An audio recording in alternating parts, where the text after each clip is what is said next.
Mike, what did you think of the president's commitment to double down on our nuclear strategy? Well, look, there's a lot to be concerned about when it comes to what President Trump is doing on foreign policy, but probably nothing more concerning than what he thinks about nuclear weapons. This goes back years. You could see it on the campaign. His lack of understanding about what nuclear weapons, frankly, are and what U.S. nuclear policy is frightening. He did not command a basic understanding of that on the campaign trail, and that continues to show to this day.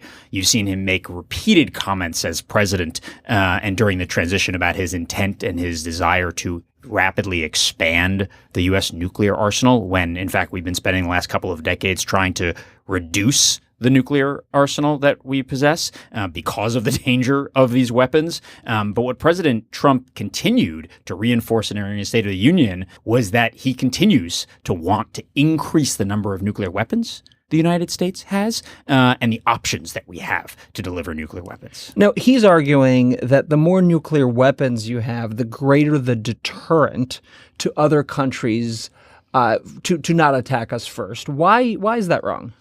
Well, this is 1950s thinking, frankly. When we were just beginning the Cold War with the Soviet Union, everyone thought that basically the strategy to win was to build nuclear weapons, build more of them, build bigger ones, build them faster, and build them stronger. That was what we did, to a point where we and the Soviet Union together had tens of thousands of nuclear weapons stored. And it was only in the 1960s and 70s and 80s that we slowly began to realize, you know what? This is really, really dangerous. If something accidental happened, there are accidents that happen all the time. Many of us saw just the other week in Hawaii that there was a false emergency alert sent out to all the citizens of Hawaii saying that there was an incoming missile.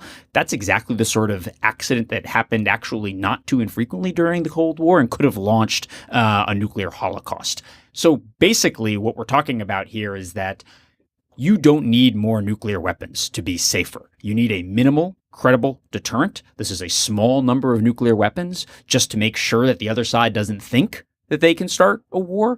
And that's it. But what Trump is doing is using completely outdated thinking. So, Mike, in our interview with Daniel, one of the things that we talk or we explore is kind of this idea that nuclear weapons are so powerful that they can destroy any area or geographic target. So with just one nuclear weapon, why is there this constant kind of effort to grow your nuclear arsenal if one weapon could cause so much devastation? Well, I think, look, it benefits a number of people here at home. This is what President Eisenhower called the military-industrial complex.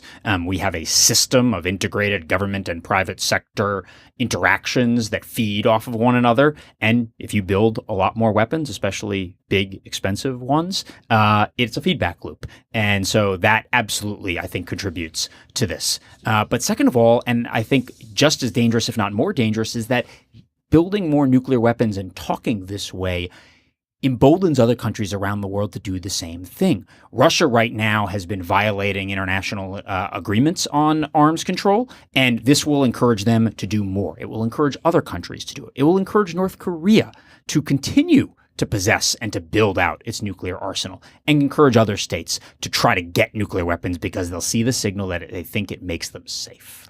Now, on North Korea, the president said that we are waging a campaign of maximum pressure to prevent any kind of nuclear threat. He argued that past experience has taught us that complacency and concessions only invite aggression and provocation. So what is the president's strategy towards North Korea as best as you could make out? It's a really good question. You always invite me on for the really uplifting parts of the show, nuclear weapons and North Korea. But we do feel better after we speak to you. Okay, well, that's good. I'm not sure I feel better, but I'm glad I'm making someone feel better It's about a low it. bar. I mean, look, I don't think that the president has a comprehensive strategy on North Korea. But I do think that what we're hearing, and we heard from the president during his State of the Union address, was not dissimilar to what we heard, frankly, from President George W. Bush and other administration officials in 2002 and 2003 as they began to lay the case publicly for war with Iraq. What we're hearing in recent months from the Trump administration, from senior officials and the president himself, is a case for why only military action will deal and handle with the threat or address the threat from North Korea. What we heard from them in the State of the Union was a, frankly, demonization of North Korea. But the question here is what we do to deal with it. And what this president is laying the predicate for, I think, is potential military action. And that is incredibly reckless.